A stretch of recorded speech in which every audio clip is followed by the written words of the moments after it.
नमस्कार, capital TV Uttar Pradesh देख रहे हैं आप। मैं हूं आपके साथ सबा शाहिद शेख। अगले साल होने वाले लोकसभा चुनाव को लेकर बीजेपी जबरदस्त तैयारियों में जुट गई है। भारतीय जनता पार्टी यूपी में मिशन 80 का लक्ष्य लेकर चल रही। अपनी चुनावी चौसर सेट करने के लिए बीजेपी जल्द ही उत्तर प्रदेश में समाजवादी पार्टी का एक और बड़ा विकेट गिरा सकती है। इस बार बीजेपी के पूर्व विधायक राजू पाल की पत्नी और वर्तमान में समाजवादी पार्टी की विधायक पूजा पाल को अपनी पार्टी में शामिल कर सकती है। देखिए एक खास रिपोर्ट।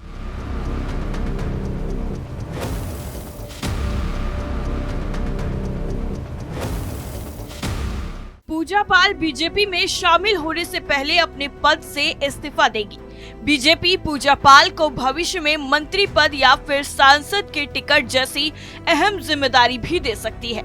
इतना ही नहीं, पूजा पाल के बीजेपी में आने से पार्टी पिछड़ों के बीच और भी मजबूत होगी।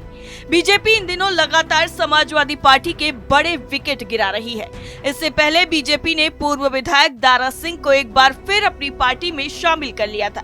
2022 के चुनाव में समाजवादी पार्टी के सहयोगी रहे ओम प्रकाश राजभर भी एनडीए में शामिल हो चुके हैं। एक हफ्ते पहले समाजवादी पार्टी के कई नेता बीजेपी में शामिल हुए थे। अब भारतीय जनता पार्टी से जुड़े तमाम लोग ये दावा कर रहे हैं कि प्रयागराज में अतीक गैंग की तरफ से मारे गए राजू पाल की पत्नी पूजा पाल को बीजेपी अपने साथ ला सकती है।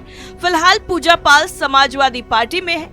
राजू पाल हत्याकांड के गवाह उमेश पाल की हत्या के मामले में अतीक अहमद के बेटे असद का एनकाउंटर कर दिया गया, जबकि एक अन्य घटना में अतीक और उसके भाई अशरफ की हत्या कर दी गई। ऐसे में पूजा पाल के बीजेपी में शामिल होने से 2024 के लोकसभा चुनाव में प्रयागराज क्षेत्र में भारतीय जनता पार्टी को बड़ा फायदा मिल सकता है।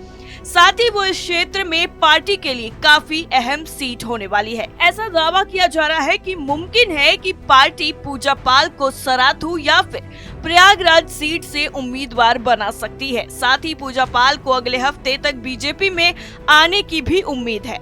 इससे पहले प्रावधान के मुताबिक वो विधायक पद से इस्तीफा देंगी। बताया जा रहा है कि पूजा के साथ साथ समाजवादी पार्टी के कई नेता भी जल्द ही बीजेपी में शामिल हो सकते हैं। पार्टी आक्रामक तरीके से विपक्ष के मजबूत नेताओं को जोड़ने पर विचार कर रही है। पार्टी का इरादा चुनौतीपूर्ण सीट पर जमीन मजबूत करने का है। यहाँ तक कि अतीक अहमद और अशरफ के शूटआउट के बाद प्रयागराज महत्वपूर्ण सीट बन गई है। इसी वजह से राज्य की राजनीति में एक बड़ा बदलाव आया है।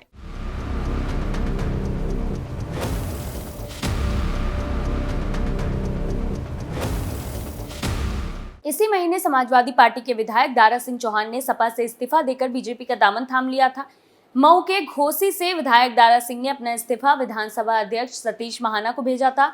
वो बीजेपी में शामिल हो गए थे सपा छोड़कर। हालांकि दारा सिंह योगी सरकार में वन और पर्यावरण मंत्री रह चुके हैं। 2022 के विधानसभा चुनाव से पहले दारा सिंह को अखिलेश यादव ने समाजवादी पार्टी में शामिल किया था। फिलहाल इस रिपोर्ट में इतना ही। बाकी तमाम बड़ी खबरों के लिए देखते रहिए कैपिटल टीवी उत्तर प्रदेश। नमस्कार।